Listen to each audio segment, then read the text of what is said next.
El zumbido constante de un fluorescente viejo rompía el silencio de aquel pasillo estrecho, iluminado por una luz mortecina que parecía flotar entre el polvo suspendido en el aire. A cada paso que uno daba, el piso de linóleo crujía levemente, como si quisiera que todos supieran que alguien lo pisaba. El olor del hospital no era el típico, no a desinfectante ni a medicina reciente, sino algo más antiguo, como humedad atrapada entre paredes que guardaban secretos. Ese aroma penetrante a cartón mojado y metal oxidado se mezclaba con un leve perfume floral que parecía no pertenecer al lugar, pero que estaba ahí, colgado en el aire como un recuerdo persistente. El ala 3 del Hospital General de Monterrey estaba en renovación desde hacía más de un año, pero había un cuarto, el 312, que nadie quería tocar, ni los obreros, ni los doctores, ni las enfermeras. Nadie hablaba mucho del porqué, pero todos sabían que allí algo no encajaba. Fue justo ahí, frente a la puerta despintada del 312, donde comenzó todo. Una enfermera joven, Luciana, recién transferida desde Guadalajara, estaba revisando la lista de habitaciones asignadas en su turno de noche. Llevaba el uniforme perfectamente planchado, su cabello oscuro recogido en una trenza que dejaba ver su nuca ligeramente sudada por la humedad del hospital. Una gota le resbaló por la espalda cuando vio su nombre escrito en la planilla. Junto al número 312.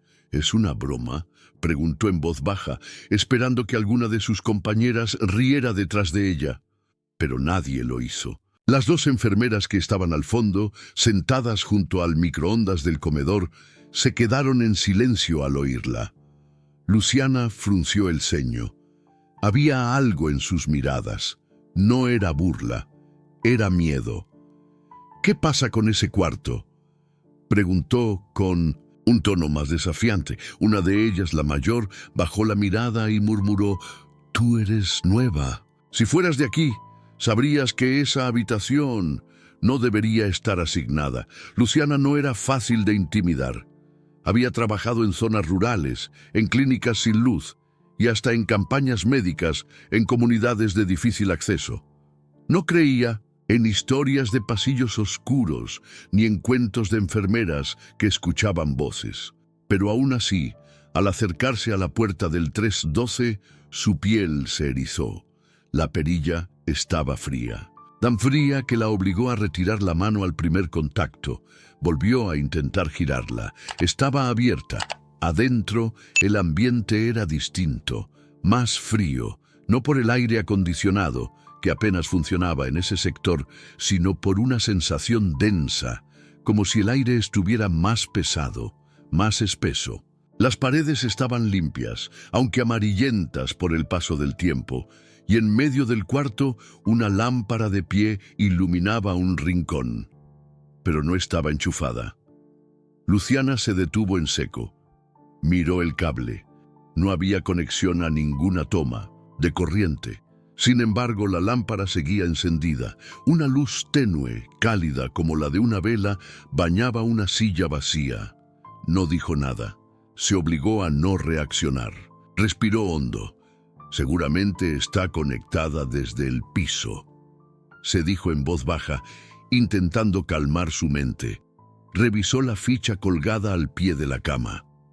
No había paciente asignado. De hecho, la cama estaba perfectamente hecha, con las sábanas blancas, sin una sola arruga, como si alguien la arreglara cada hora. En ese instante, sonó el timbre de llamada desde otra habitación. Era el 305. Luciana salió apresurada, agradecida por tener una excusa para dejar ese cuarto, pero mientras salía, no pudo evitar mirar de reojo hacia la lámpara y juraría que había cambiado de posición. Horas más tarde, con la madrugada, avanzando y el hospital sumido en un silencio profundo, Luciana decidió revisar el cuarto una vez más. Lo hacía por una mezcla de razones: curiosidad, inquietud y algo que no quería admitir. necesidad de confirmar que no estaba perdiendo la cabeza. Pero al abrir la puerta del 312 esta vez, algo había cambiado. Una figura estaba sentada en la silla iluminada por la lámpara. Era un hombre de unos 70 años, con bata de hospital, delgado, pálido y con una expresión ausente en el rostro. No parecía haberla notado. «Señor», preguntó Luciana con voz baja pero firme. El hombre no respondió. Ella dio un paso más. El suelo crujió bajo su pie. El hombre giró lentamente la cabeza. Sus ojos eran claros, pero no tenían vida. No la miraban a ella, miraban a través de ella. Luciana sintió un escalofrío recorrerle la columna. Por primera vez en mucho tiempo, tuvo miedo verdadero. No por lo que veía, sino por lo que sentía. «¿Está usted bien? ¿Quién lo trajo aquí?» El hombre habló entonces, pero su voz fue tan baja que ella apenas pudo entender. Ella dijo que volvería cuando terminara de leer. Luciana frunció el ceño. «¿Quién?» «Mi hija. Pero ya no viene». Sus palabras se perdieron en el zumbido de la lámpara. Luciana se agachó, buscando algún brazalete de identificación, pero no había nada. Solo notó un detalle peculiar. En el reverso de la bata, cosido a mano, había un nombre, pero no era un nombre común. Decía Dr. Uriel Cortés. El nombre le sonaba vagamente familiar, pero no sabía de dónde. Salió de la habitación con el corazón acelerado y se dirigió al archivo digital del hospital. Tecleó el nombre. Un solo resultado apareció: un cirujano retirado, famoso en los años 90, premiado por intervenciones de alto riesgo, fundador de la unidad quirúrgica del mismo hospital. Fecha de fallecimiento: 17 de agosto de 2009. Luciana se quedó mirando la pantalla, incapaz de moverse. El zumbido del fluorescente volvió a llenar el silencio, pero esta vez venía del interior del cuarto 312. Desde el otro extremo del pasillo, alguien la observaba. No una figura espectral, no un fantasma, sino una sombra humana real. Un hombre robusto, vestido con ropa de mantenimiento, de unos 50 años, con las manos manchadas de grasa y una mirada que sabía demasiado. Cuando Luciana regresó al pasillo, él ya no estaba, pero sobre su escritorio, entre sus papeles de turno, había una nota escrita a mano, en papel viejo y manchado. «No preguntes por el doctor Cortés. Nadie lo hace, y es mejor así». Luciana tragó saliva. Su respiración se aceleró. El pasillo, ahora más largo y más oscuro que antes, parecía cerrarse sobre sí mismo, y por primera vez desde que comenzó su turno, deseó no haber aceptado ese trabajo, porque algo en ese hospital no cuadraba, no sobrenatural, no mágico, pero sí real, dolorosamente real, y aún no tenía idea de que en los días siguientes descubriría una red de silencios, omisiones y decisiones médicas que no solo cambiarían su percepción del hospital, sino que pondrían en riesgo su propia vida. Porque el cuarto 312 no estaba embrujado, estaba ocultando algo. El reloj de pared marcaba las 5:17 de la mañana. Los pasillos del hospital seguían en ese silencio denso que solo se rompía por el ocasional pitido de una máquina o el murmullo apagado de un intercomunicador. Luciana no había dormido en toda la noche, no porque no pudiera, sino porque algo dentro de ella no se lo permitía.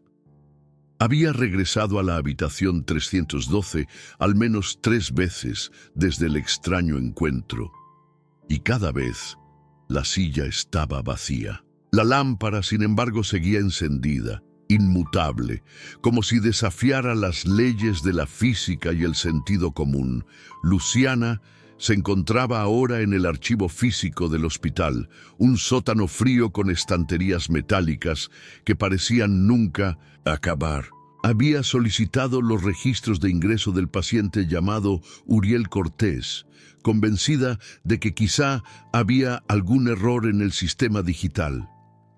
Nadie muere 2 veces, se repetía mientras pasaba hoja tras hoja de los libros polvorientos. Cada carpeta tenía un olor a humedad rancia. El papel crujía entre sus dedos y una sensación de estar siendo observada le recorría la nuca. No era paranoia, era algo más instintivo, como si el lugar respirara con ella. Buscó por la inicial C durante casi 20 minutos, hasta que por fin encontró una ficha. Cortés, Uriel, leía. La extrajo con cuidado y la abrió, ansiosa. Pero al desplegarla, sus cejas se fruncieron. No había nada. Las hojas estaban en blanco. Volvió a revisar el número de expediente. Coincidía, el nombre también, pero ninguna otra información.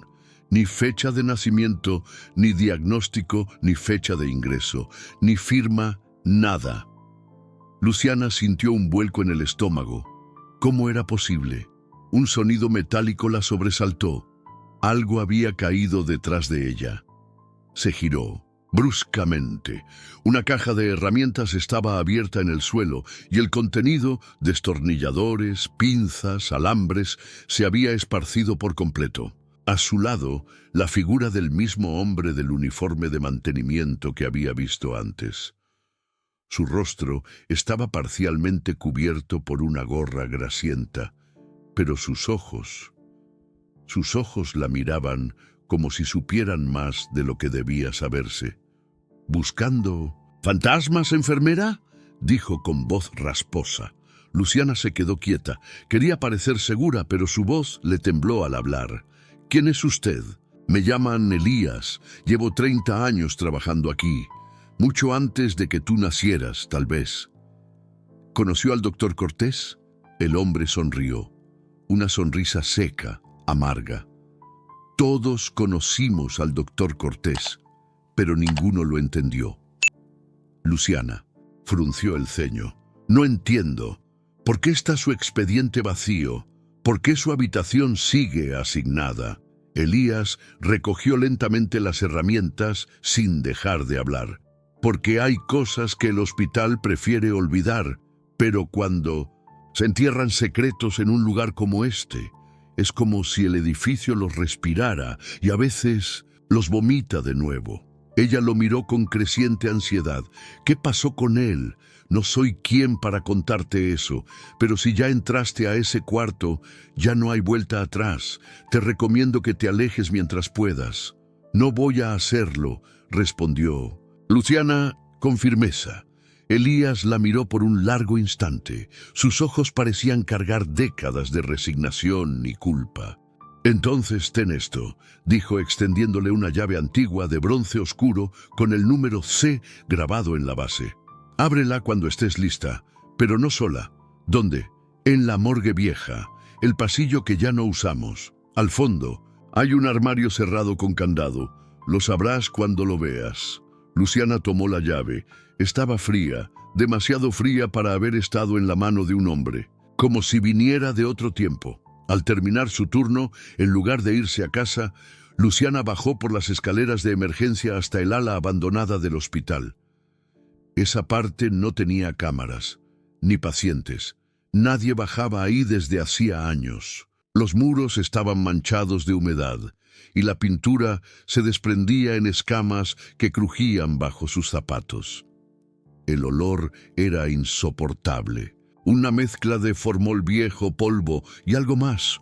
Un tufo metálico, parecido al de la sangre seca, caminó con la linterna del celular encendida, sus pasos resonando como tambores de guerra en el pasillo silencioso, y ahí, al fondo, vio el armario. Era alto de madera oscura con herrajes oxidados, y tenía un candado antiguo que parecía no haber sido tocado en décadas. Insertó la llave. Giró. El clic del mecanismo liberándose fue un sonido seco, pero retumbó en su pecho como un disparo. Abrió lentamente. Dentro encontró una caja metálica cubierta por una manta de lana gris.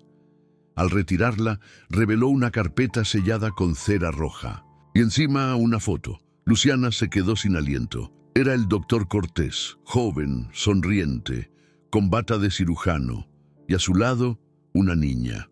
No podía tener más de 10 años. Tenía el mismo lunar en la mejilla izquierda que Luciana. El mundo se detuvo. Sus manos comenzaron a temblar. ¿Quién era esa niña? ¿Por qué estaba con él? ¿Por qué se parecía tanto a ella?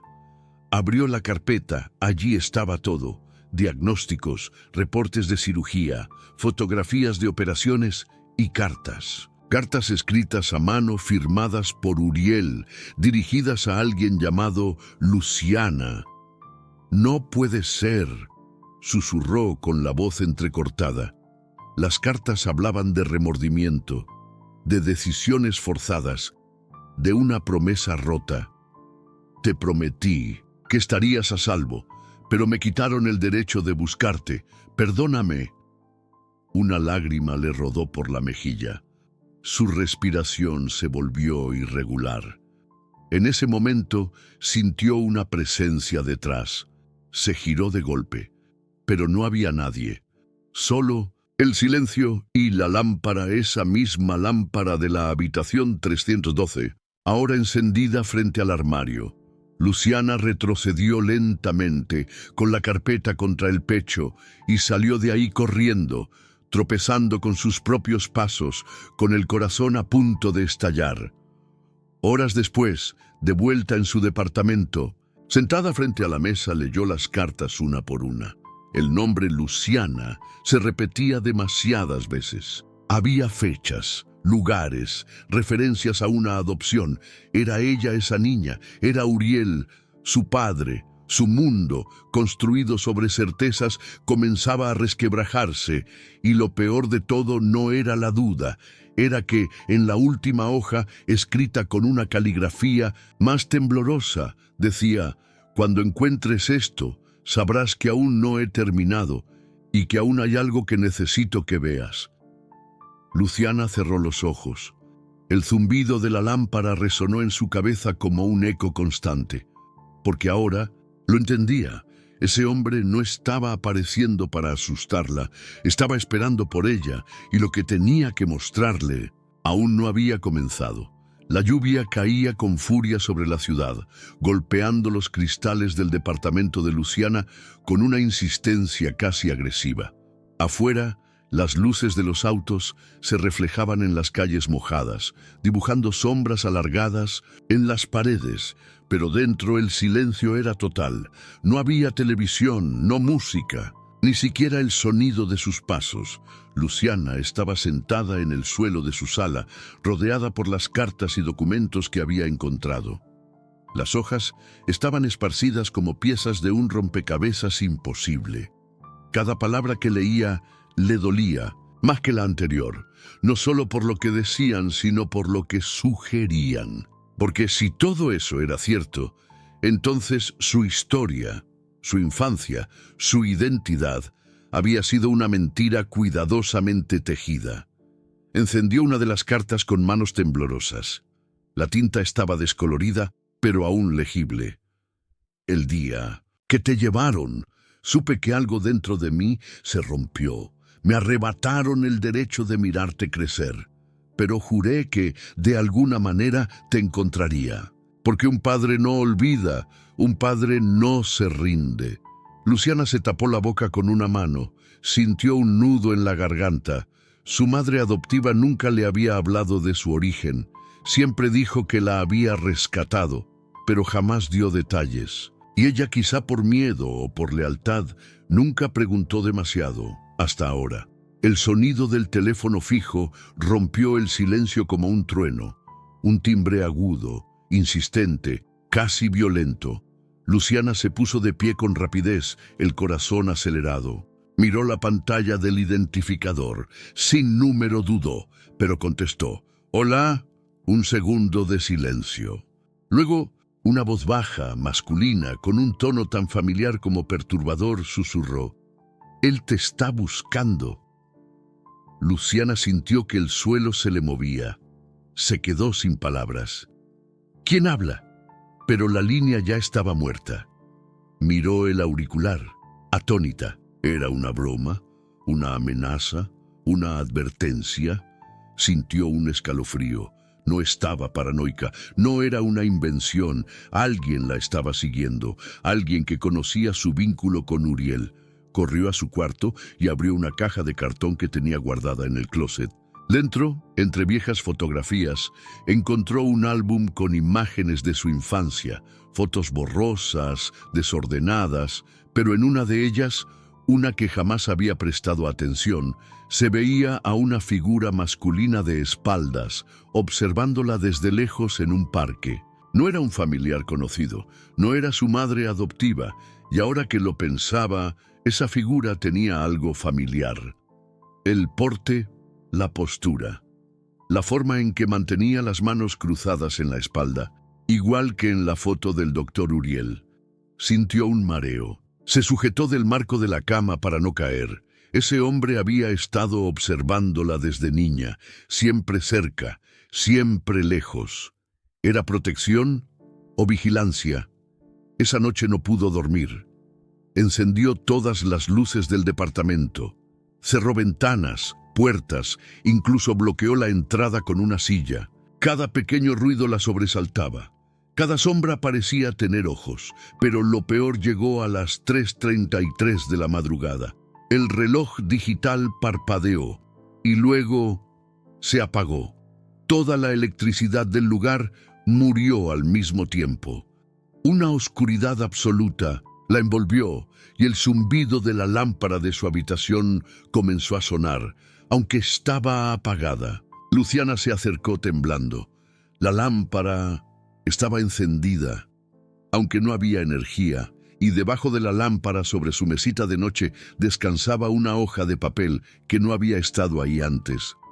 «Ya estás lista para saber la verdad», Luciana gritó. Corrió al baño, cerró la puerta. Respiraba agitadamente con el cuerpo pegado a la pared, como si el contacto con el azulejo frío pudiera protegerla de lo imposible. ¿Qué estaba pasando? Era una alucinación. ¿Estaba perdiendo la razón? Marcó el número de emergencias, pero el teléfono estaba muerto. Ni señal, ni tono, nada. El reflejo del espejo le devolvía una imagen descompuesta. Tenía los ojos llorosos, la piel pálida y las manos marcadas por la presión de sus propias uñas. No podía más, debía hacer algo. Debía encontrar a alguien que pudiera confirmar lo que estaba viviendo. Y solo pensó en una persona, Elías. A la mañana siguiente, sin siquiera cambiarse la ropa, Luciana llegó al hospital, caminó directo al sótano. El archivo estaba cerrado. Golpeó varias veces hasta que una enfermera pasó por ahí y le dijo: «¿Busca algo?» «Busco a Elías, el de mantenimiento». La mujer frunció el ceño. «¿Elías? No hay nadie con ese nombre en mantenimiento». «¿Cómo que no? Lo vi anteayer. Me habló. Me dio esto», dijo, mostrando la llave de bronce. La enfermera la miró con incomodidad. «Señorita, Elías falleció hace 5 años. Se cayó del 3er piso. Fue una tragedia. Todos aquí lo sabían». Luciana retrocedió. «No, no puede ser. ¿Está bien?» Luciana no respondió. Dio media vuelta y corrió. Subió por las escaleras. Sus piernas temblaban. Su mente no podía más. Todo lo que había creído real se tambaleaba. Estaba hablando con fantasmas, con recuerdos, con fragmentos de una historia que alguien o algo quería que descubriera. Al llegar al 3er piso, el pasillo parecía distinto, más silencioso, más oscuro. Se detuvo frente a la habitación 312. La puerta estaba entreabierta. Luciana empujó lentamente. Dentro, el cuarto estaba igual. La lámpara encendida, la silla vacía. Pero sobre la cama, algo nuevo, una fotografía. En blanco y negro, mostraba a su madre adoptiva, mucho más joven, sonriendo, abrazando a Uriel Cortés detrás de ellos. Una cuna, y dentro de la cuna, una bebé. Luciana la reconoció. Era ella. Sintió las lágrimas brotar sin poder contenerlas. Su madre adoptiva y el hombre que ahora parecía habitar entre sombras habían estado juntos. Ella no fue adoptada por caridad, fue ocultada, y ahora algo Alguien estaba trayendo la verdad de vuelta. De pronto la lámpara comenzó a parpadear, y en la pared, proyectada por la luz intermitente, se formó una sombra alta, estática, inconfundible. Era él, pero esta vez no estaba sentado, estaba de pie, mirándola, y por primera vez, Luciana no sintió miedo. Sintió que, después de toda una vida, estaba a punto de entender por qué la habían estado buscando. Luciana salió corriendo del hospital con el corazón en llamas. El aire frío de la mañana apenas alcanzaba a calmar el temblor en su cuerpo.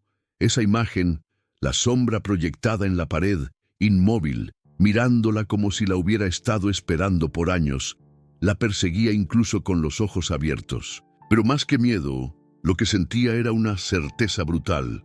Había sido manipulada. Toda su vida había sido diseñada para ocultarle algo enorme. Subió al primer taxi que encontró. Le pidió al conductor que la llevara a cualquier lugar con señal y, al fin, pudo encender su celular.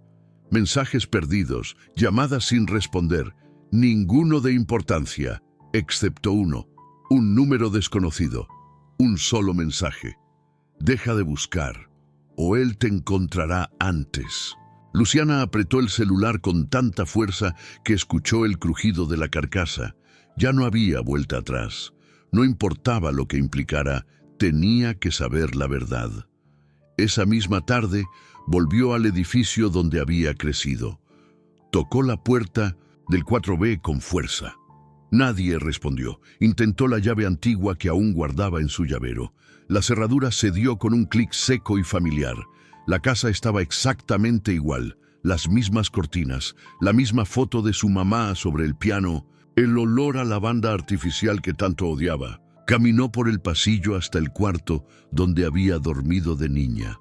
Todo estaba detenido en el tiempo, pero cuando abrió el closet, lo encontró vacío. No era natural. Algo había sido removido. Registró el cuarto centímetro a centímetro. Golpeó las paredes. Buscó doble fondos en los cajones y justo cuando estaba a punto de rendirse, notó una pequeña rendija detrás del ropero. Lo empujó con dificultad. Detrás, una tabla mal colocada sobresalía de la pared. La retiró. Ahí estaba, una caja metálica cubierta de polvo y telarañas. Luciana la abrió con manos sudorosas. Dentro, encontró una pila de documentos, cintas de casete y algo que la dejó sin aliento, una pulsera de hospital con su nombre, la fecha de nacimiento y un nombre de madre distinto al que siempre le habían dicho. Amalia Rojas. Nunca había oído ese nombre en su vida.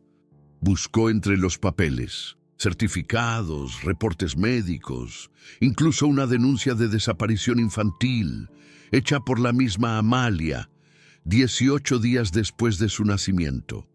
El documento tenía un sello de archivo cerrado, pero lo más perturbador era el nombre que aparecía como sospechoso principal, Uriel Cortés. El mundo se le vino abajo. El doctor Uriel no solo la había estado observando, según ese documento, la había robado. ¿Por qué? ¿Qué clase de conexión había entre él, su madre adoptiva, y esta mujer, Amalia, que decía haberla perdido? Luciana no tenía tiempo para pensar, necesitaba respuestas. Llamó a todos los números oficiales del documento, ninguno estaba activo, hasta que, en la esquina inferior, vio una dirección manuscrita. No estaba tan lejos, en un barrio olvidado al sur de la ciudad. Decidió ir. El trayecto fue tenso. Todo parecía más gris, más lento. Al llegar, se encontró con un vecindario envejecido, con casas desgastadas por el tiempo. Tocó la puerta de la dirección escrita. Un anciano abrió apenas unos centímetros, con ojos vidriosos. ¿Amalia Rojas vive aquí?, preguntó Luciana con voz firme. El anciano la miró con una mezcla de temor y lástima. Ella murió hace 2 años. Pero si vienes por lo de la niña, entra. Luciana se congeló. ¿Qué niña? Tú, respondió él abriendo la puerta. Del todo. La casa era un santuario del pasado. Fotografías viejas cubrían las paredes, la mayoría de una mujer joven, de cabello negro como el de Luciana, con unos ojos idénticos a los suyos. En una de las fotos estaba embarazada, sonriente. El anciano señaló una caja sobre la mesa. Amalia me dejó esto. Dijo que si alguna vez venías, debía dártelo. Dijo que sabrías cuándo era el momento. Luciana abrió la caja con una ansiedad feroz. Dentro había una carta escrita con tinta desvaída y temblorosa. Si estás leyendo esto es porque has llegado al límite de la mentira. Uriel no fue solo un médico, fue el hombre que me hizo creer que el amor podía vencer cualquier cosa. Me prometió una vida juntos, me juró que cuidaría de nuestra hija. Pero cuando naciste, me quitó todo. Me drogaron, falsificaron mi firma, dijeron que estabas muerta. Pero yo sabía que no era verdad. Cada noche soñaba contigo, hasta que una enfermera me confesó lo que había visto. Dijeron que no sobrevivirías. Pero Uriel, él tenía otros planes. Si alguna vez lo enfrentas, no le creas. Él manipula la verdad como quien respira. Y sobre todo, nunca permitas que te toque. Luciana dejó caer la carta. Sentía que el aire le faltaba. Uriel no era solo una sombra en su historia. Era el autor de su ruptura, de su pérdida de identidad, de su vida robada. ¿Por qué haría algo así?, preguntó al anciano sin esperar respuesta, pero el hombre la miró con gravedad. Porque no eras una niña cualquiera, naciste con una anomalía genética, una que él creía especial. Decía que podías cambiar el mundo, pero en el fondo, creo que solo quería controlarte. Luciana sintió la piel erizarse. ¿Qué significaba eso? ¿Una obsesión? ¿Una idea científica enferma? ¿O algo más personal? Antes de irse, el anciano le dio un último objeto, una llave. Es de su antigua casa, pero te advierto, a veces lo que buscas no es lo que necesitas. Luciana no respondió. Esa noche, con la llave en el bolsillo, se paró frente a una antigua casona, escondida entre árboles secos y ventanas cubiertas por tablones. La fachada estaba agrietada, como si cada secreto dentro de esas paredes hubiera dejado cicatrices físicas en su estructura. Metió la llave, giró. La puerta se abrió con un chirrido largo y lastimero. Entró. La oscuridad era total, pero el olor a humedad y recuerdos podridos llenaba cada rincón. Y ahí, sobre la mesa del recibidor, una sola nota escrita a mano esperaba, con letras finas e inclinadas. Luciana, bienvenida a casa. La puerta se cerró detrás de Luciana con un golpe seco. La casa parecía tragársela de inmediato, como si hubiera estado esperando ese momento desde hacía años. Un silencio espeso la envolvió, apenas roto por el crujido de la madera bajo sus pies. El aire olía a encierro, polvo y algo más, un dejo metálico, como sangre seca mezclada con perfume antiguo. A cada paso, el suelo exhalaba ecos de lo que alguna vez fue un hogar. La nota seguía sobre la mesa, con esa caligrafía conocida pero deformada por los años. Luciana, bienvenida a casa. No era una bienvenida, era una advertencia. Tomó la hoja con manos temblorosas. Debajo había una segunda nota, más pequeña, con letras aún más apretadas. Lo que buscas está en el sótano, pero debes saber, una vez que lo veas, no podrás olvidarlo. Su corazón comenzó a latir como un tambor de guerra. El sótano, un lugar tan típico y, sin embargo, tan cargado de presagio. Caminó por el pasillo con las luces de su celular temblando, como si la propia batería supiera que debía rendirse antes de revelar demasiado. Las paredes estaban cubiertas de fotos viejas, documentos enmarcados, diplomas. Todos de Uriel, médico, investigador, conferencista. Pero lo que más la impactó fue una imagen en particular. Una niña de unos 3 o 4 años, muy parecida a ella. La foto estaba en blanco y negro con el nombre Proyecto LR, escrito a mano en la esquina inferior. Luciana tragó saliva. LR. Luciana Rojas. Al llegar al final del pasillo, encontró una puerta de madera pesada con una cerradura oxidada. Usó la llave que el anciano le había dado. Encajó, giró. El chirrido que siguió parecía el lamento de algo antiguo y olvidado. Una escalera descendía a las sombras.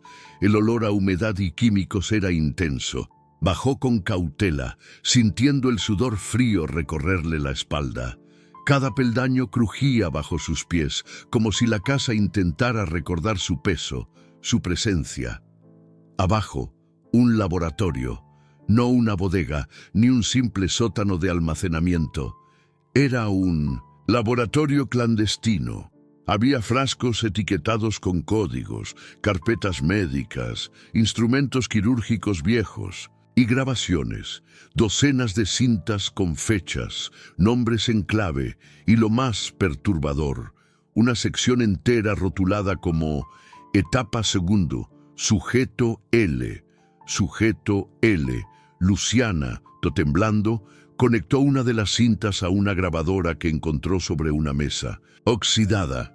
Al encenderla, la estática llenó el ambiente por un segundo y luego una voz, fría, clínica, familiar. Día 56. La niña responde positivamente al tratamiento genético. Su metabolismo es inusualmente rápido. El experimento podría ser más exitoso de lo que imaginé. No se le informará a la madre. Luciana cubrió su boca. Su respiración era cortada, apenas podía contener las arcadas. Tratamiento genético. Experimento. Cambió la cinta. Día 118. La niña presenta síntomas de hipersensibilidad sensorial. Su percepción auditiva es aguda, incluso molesta, pero su resistencia física es notable. Si todo continúa así, podríamos replicar el proceso en 1926. Otros sujetos. Cada palabra era un puñal. Ella no había sido criada para algo, como un modelo, una pieza de laboratorio.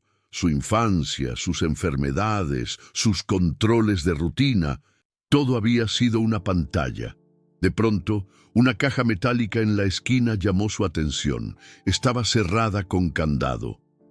Rompió la cerradura con una vieja llave inglesa. Dentro había fotografías, cartas, recortes de periódicos y una carpeta negra con un símbolo extraño en la tapa, una espiral con un ojo en el centro. Al abrirla, lo primero que leyó fue Clasificación confidencial, Proyecto Prometeo.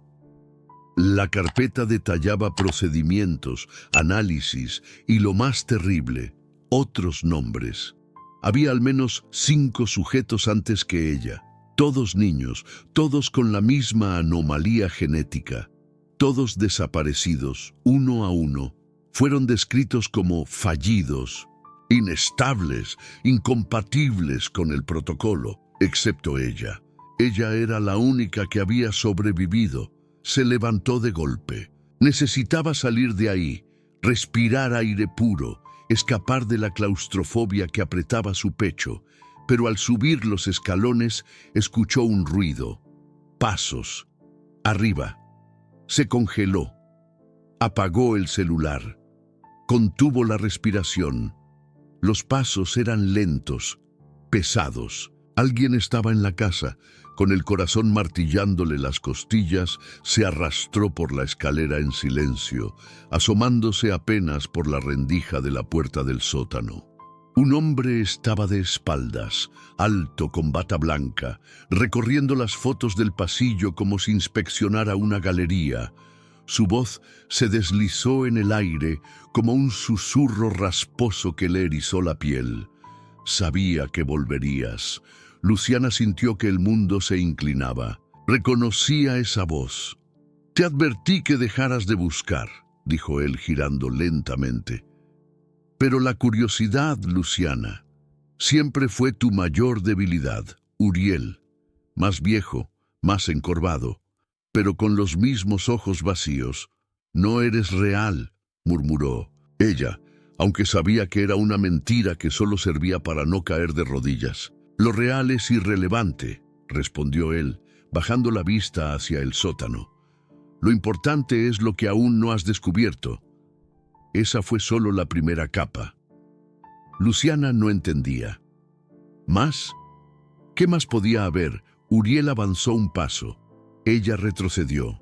«Estás confundida, dolida. Lo sé, pero eso pasará. Cuando veas todo el alcance de tu origen, lo entenderás. Todo tuvo un propósito».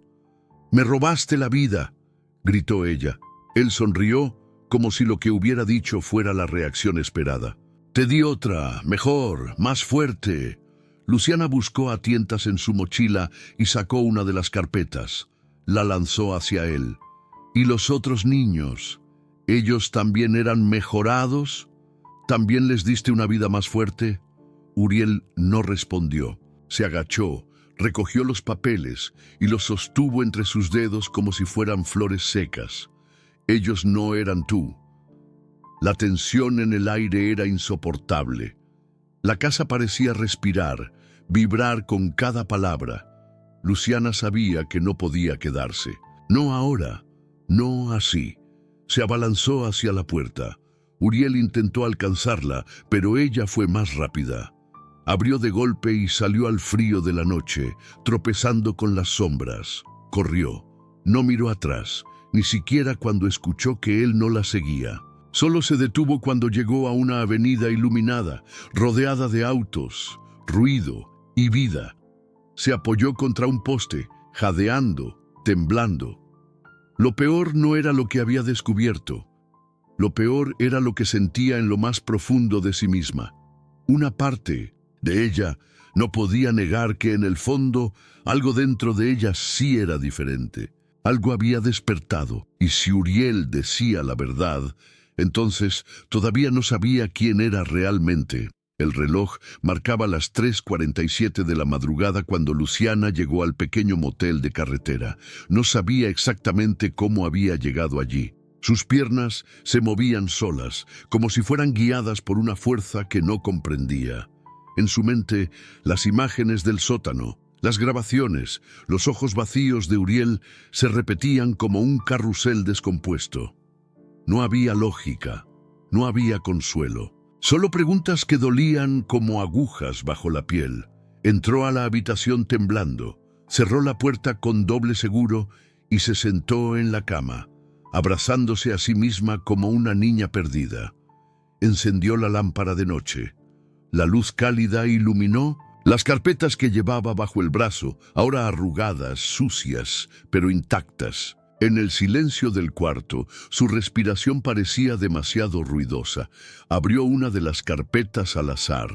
Sus ojos recorrieron los documentos clínicos, las notas de observación, los gráficos con líneas que subían y bajaban.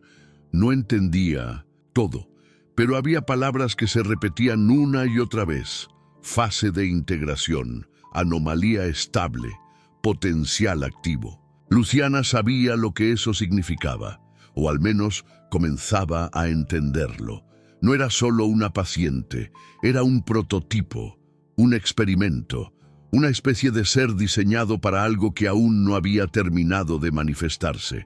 Y lo más perturbador, no sentía rabia, sentía miedo, miedo de sí misma. Tomó su celular, buscó en internet el nombre del proyecto Prometeo, no encontró nada. Como si nunca hubiera existido, pero entonces pensó en los otros nombres de las carpetas, los sujetos fallidos. Anotó cada uno en una hoja, A17, B05, C33, D29, todos con fechas y ubicaciones parciales. Solo una tenía una dirección completa, D29, Guadalajara, 2011. Luciana frunció el ceño. Guadalajara. Ese nombre despertaba algo lejano en su memoria, una imagen borrosa de un viaje con su madre, o alguien que decía ser su madre. Un parque, una caída, una mujer gritando su nombre mientras sangraba de la frente. Se quedó mirando esa dirección. Si uno de los sujetos fallidos seguía con vida, tal vez había respuestas ahí, tal vez no estaba sola. La madrugada se escurrió entre sus dedos. A las 6, con el cielo apenas tiñéndose de azul, empacó todo y salió del motel. Tenía que llegar a Guadalajara, y aunque sabía que eso podía significar volver a enfrentar horrores, no podía detenerse. No ahora. En el camino, cada señal de tránsito, cada rostro desconocido que cruzaba en la carretera parecía esconder algo, como si el mundo ya no fuera lo que aparentaba, como si todos supieran más de lo que decían. Después de 6 horas, llegó. La dirección la llevó a una zona marginada, calles polvorientas, casas maltratadas por el tiempo. Tocó la puerta del número 84. Una mujer mayor la abrió, la miró con recelo. ¿Busca a alguien? Busco a... Luciana dudó. A D29. La mujer parpadeó. Su rostro se endureció. Cerró la puerta de golpe. Luciana volvió a tocar, con más fuerza. «Por favor, necesito saber. No soy peligrosa». El cerrojo sonó. La puerta se entreabrió. La mujer con voz tensa susurró. «Te dijeron que vinieras, ¿verdad?» Luciana asintió, aunque no fuera verdad. «Está atrás, pero no esperes un milagro». La dejó pasar. En el patio trasero, bajo un techo improvisado, había un hombre de unos 30 años en silla de ruedas. Movía la cabeza de un lado a otro, murmurando palabras inentendibles. Su cuerpo era delgado, casi sin masa muscular. Pero lo que la paralizó fue su mirada. Una mezcla de desesperación, lucidez intermitente y una chispa de reconocimiento. Luciana se acercó lentamente. ¿D29? Él no respondió, pero su mirada se centró en ella, con fuerza, como si atravesara su alma. «Mi nombre es Luciana. Creo que somos como hermanos». De experimento, un temblor recorrió el cuerpo del hombre, y entonces, con un hilo de voz, susurró. «Tarde. Es muy tarde». Luciana se arrodilló frente a él. «¿Qué te hicieron? ¿Quién más está vivo?» Él intentó levantar la mano, pero solo logró mover un dedo. Señaló un pequeño libro que descansaba sobre una mesa oxidada. Luciana lo tomó. Al abrirlo vio dibujos, esquemas, notas sueltas. Había nombres tachados, como si alguien los hubiera ido borrando uno por uno, y un símbolo al final. La espiral con el ojo. «Uriel», dijo ella, con el corazón encogido. El hombre asintió, con lágrimas en los ojos. «Mató a los otros», logró decir. «Yo escapé, pero no por completo». Luciana sintió una mezcla de rabia, impotencia y horror. ¿Qué tipo de monstruo había sido Uriel? ¿Y por qué ella había sido la única que funcionó? El hombre la tomó del brazo con fuerza sorprendente, sus ojos de pronto claros, lúcidos. «Él no trabaja solo». Luciana retrocedió. La sangre se le heló.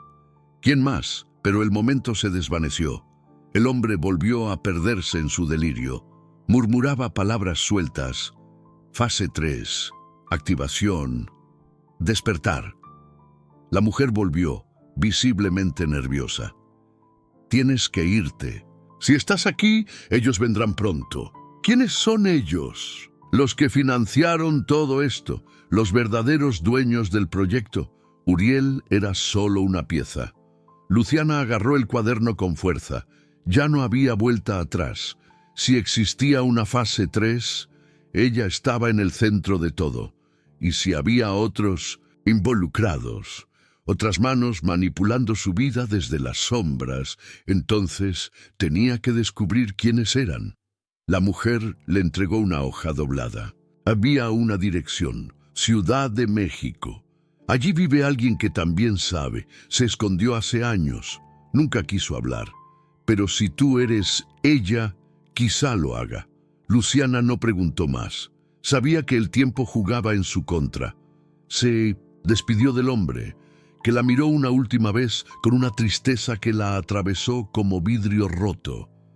En su interior, algo comenzaba a rugir, una fuerza que no comprendía, pero que sentía como fuego líquido bajo la piel. No sabía si era una maldición o un don. Solo sabía que esa historia no había terminado. Luciana llegó a la Ciudad de México bajo una lluvia espesa, como si el cielo estuviera llorando lo que estaba por venir. Había conducido sin parar durante horas, el cuaderno del sujeto D29 sobre el asiento del copiloto, abierto en una página donde un nombre estaba escrito y subrayado con tinta roja. Doctor Elías Montejo. A su lado, una dirección: Colonia San Miguel, Chapultepec. La ciudad hervía de caos y movimiento, pero Luciana se sentía suspendida, como si el tiempo a su alrededor caminara más lento. Cada semáforo, cada rostro que cruzaba por la acera, cada sonido de claxon, todo parecía parte de un mundo paralelo que ya no le pertenecía. Cuando llegó a la dirección, un edificio antiguo la recibió, cubierto de enredaderas secas. Parecía deshabitado, pero el número coincidía. Se acercó con cautela, tocó el timbre. Nada. Golpeó la puerta con los nudillos. Nada. Estaba a punto de irse cuando una voz grave, quebrada por los años y la desconfianza, sonó desde dentro. ¿Quién te envió? D29. Él me dio esta dirección. Me dijo que... ¿Usted sabía la verdad? Hubo un silencio largo. Luego, un ruido de cerrojos girando uno tras otro hasta que finalmente la puerta se abrió apenas unos centímetros. Un ojo viejo, enrojecido, la observó desde la oscuridad. «Muéstrame el cuaderno». Luciana extendió el brazo. El hombre tomó el cuaderno con rapidez, cerró la puerta de golpe. El sonido de hojas pasando aceleradamente se filtró a través de la madera. Después de unos segundos, volvió a abrirse. «Pasa, y no hables fuerte». El interior era un caos de papeles, cables, pantallas cubiertas con mantas negras y olor a humedad. El hombre, con una bata manchada y la barba desordenada, parecía no haber salido en años. Sus ojos brillaban con una mezcla de paranoia y lucidez aterradora. «Dime tu nombre». Luciana. Él la miró como si acabara de pronunciar una palabra sagrada. «Tú eres la anomalía viva, la única que no colapsó, la que despertó sin intervención directa». Luciana sintió un nudo en el estómago. «Despertar. ¿Qué soy exactamente?» El hombre caminó hasta una mesa y sacó una vieja grabadora de casete. La encendió. Una voz metálica, conocida, emergió. Era Uriel. La fase 3 requiere un evento emocional extremo, dolor, traición, la muerte de una figura clave. Solo así se rompe el umbral inhibitorio. Elías pausó la grabadora. «Eso eras tú, un prototipo incubado para generar habilidades latentes a partir del trauma. No es solo ciencia, Luciana. Es algo más viejo, más oscuro. Ellos lo llamaban el umbral de Prometeo». Luciana negó con la cabeza, tratando de rechazar cada palabra. «No, eso no tiene sentido. ¿Qué tipo de habilidades?» «Empatía destructiva, interferencia psíquica, control neuronal por proximidad. Aún no lo comprendemos del todo, pero tú lo hiciste, en ese sótano. Lo que le hiciste a Uriel no fue físico, fue algo más profundo, por eso huyó. Por eso quiere eliminarte ahora». Luciana recordó los gritos, los ojos desorbitados de Uriel, el caos sin explicación. «No lo hice a propósito». «Lo harás», dijo Elías sin titubear. «Y lo harás otra vez, porque cuando el segundo evento ocurra, lo que está dentro de ti tomará forma». «¿Segundo evento?» Elías caminó hacia una caja fuerte empotrada, introdujo un código, sacó un archivo sellado. Lo puso sobre la mesa. Al abrirlo, Luciana vio fotos suyas, de niña, en distintos lugares. ¿Qué es esto? Ellos monitorearon toda tu vida, cada cambio de hogar, cada adulto asignado como tutor. Ninguno era real. Fuiste criada en un ambiente controlado. Uriel fue el encargado del primer evento, pero fracasó. Tus emociones no colapsaron, no en ese momento. Así que te soltaron al mundo, esperando que el destino hiciera su parte. Luciana estaba a punto de gritar, pero no lo hizo. Su garganta se cerró. Sus ojos, en cambio, escupieron lágrimas que caían sin permiso. ¿Y ahora? ¿Qué quieren? Ahora saben que funcionaste, que el trauma reciente activó tu umbral y te van a casar. No solo Uriel, hay otros, financiadores, científicos renegados, militares. Lo que llevas en el cuerpo podría cambiar el orden mundial. Luciana se llevó las manos a la cabeza. No pedí esto, no quiero ser parte de nada. Y sin embargo, ya lo eres. En ese momento se escuchó un estallido. Vidrios rotos. Un gas comenzó a entrar por las rendijas. Elías gritó: «¡Toma el archivo! ¡Corre por la puerta trasera!». Luciana obedeció. El viejo sacó una pistola oxidada y disparó hacia la entrada. Ella corrió entre pasillos, esquivando muebles, cruzando por una cocina y saliendo al callejón. No miró atrás. Escuchó 2 disparos más. Luego, silencio. Se perdió entre las calles de la ciudad, con el archivo apretado contra su pecho. Su mente era un torbellino. No sabía a dónde ir. No tenía aliados. Solo verdades a medias y una certeza cada vez más oscura. No estaba escapando de su pasado, estaba siendo empujada hacia él. Horas después, escondida en un baño público de la estación de autobuses, revisó el archivo. Entre los documentos había una lista de nombres y fechas. Siguientes candidatos. Uno estaba subrayado: Camila Luján, Monterrey, activación pendiente. Luciana comprendió. No era la única. Y si alguien más iba a ser usado, si otra vida estaba a punto de ser arruinada como la suya. Tenía que actuar antes de que fuera tarde. El fuego dentro de ella ya no era miedo, era decisión. Monterrey, calor seco, edificios altivos y una sensación latente de que algo se estaba gestando en la sombra. Luciana llegó con la ropa arrugada, el rostro marcado por la fatiga y el miedo convertido en combustible. El nombre de Camila Luján ardía en su mente como una advertencia. No sabía quién era, ni por qué estaba en la lista, pero la intuición le decía que estaba a punto de cruzar una línea de la que no habría regreso. El archivo incluía una foto, una chica joven, cabello corto, mirada decidida. Al dorso, una dirección escrita a mano. Luciana llegó en taxi hasta una colonia de clase media. La casa parecía normal, con plantas en la entrada y una bicicleta recargada contra la pared. Todo demasiado común y por eso mismo sospechoso. Tocó la puerta. Pasaron segundos que parecieron minutos. Una mujer de unos 30 años, con ojos firmes y un aire de desconfianza natural, abrió apenas una rendija. ¿Quién eres? Mi nombre es Luciana. No vengo a vender nada. Necesito hablar con Camila. Es importante. Su vida podría estar en 1900. Peligro. La mujer frunció el ceño. ¿De parte de quién? Del único que se atrevió a contarme la verdad.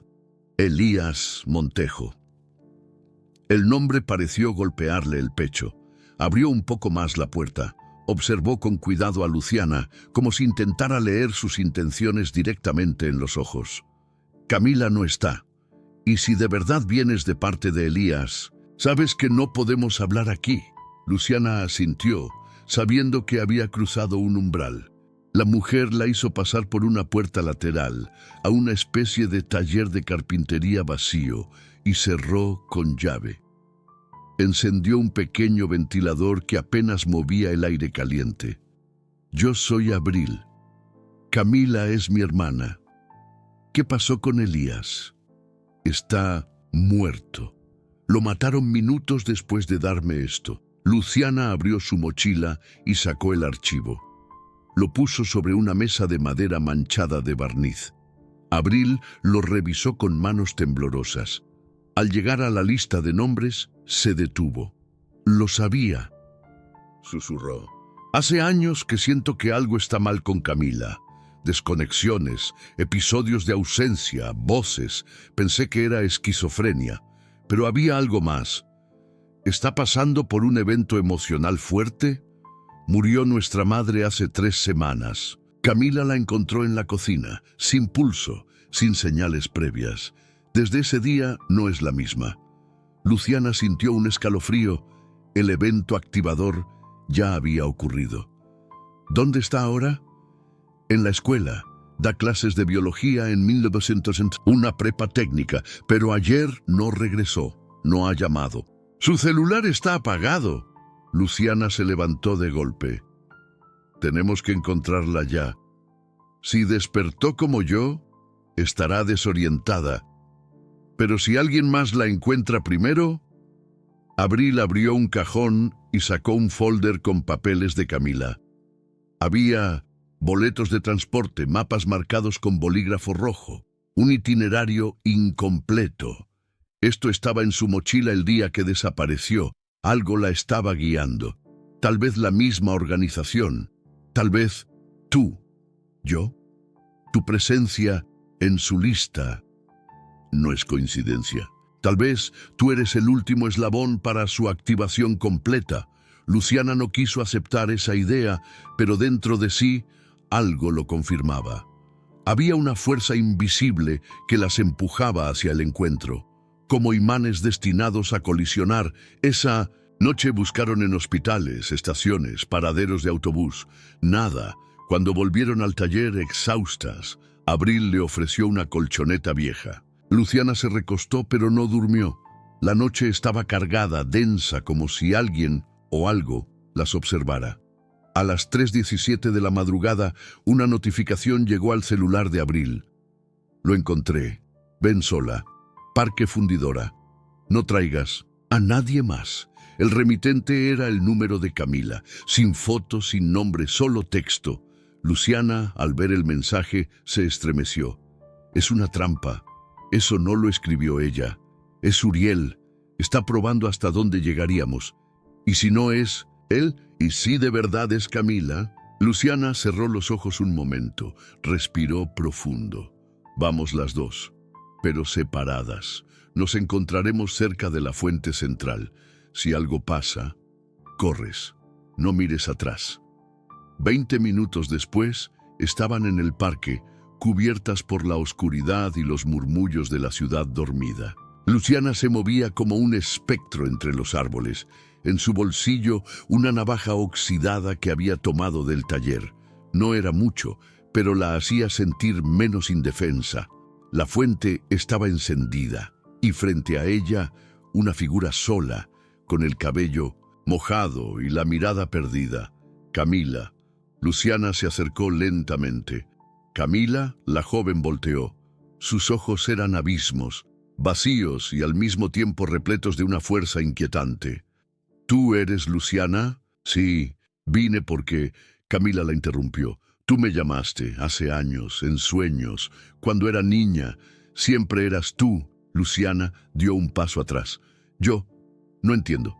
Ahora entiendo todo. Uriel me lo explicó. Somos parte de algo mucho más grande.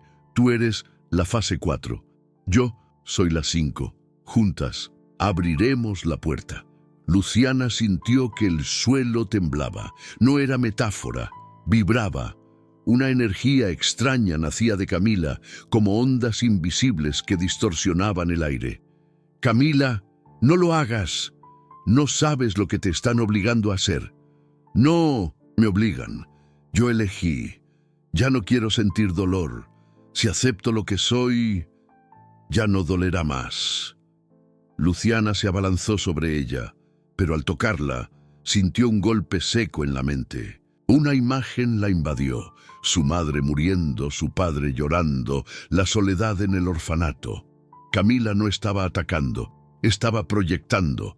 Luciana cayó de rodillas, temblando. Camila se acercó. Uriel viene en camino. Dice que una de las dos no saldrá viva. Yo no quiero que seas tú, pero si decides oponerte... Y entonces se fue, como si el viento se la llevara. Desapareció entre sombras. Luciana, aún de rodillas, comprendió algo que la hizo estremecer. No estaban jugando a huir. Estaban siendo preparadas para una guerra que ya había comenzado. Y el enemigo tal vez no era Uriel, tal vez era todo lo que alguna vez creyeron que era real.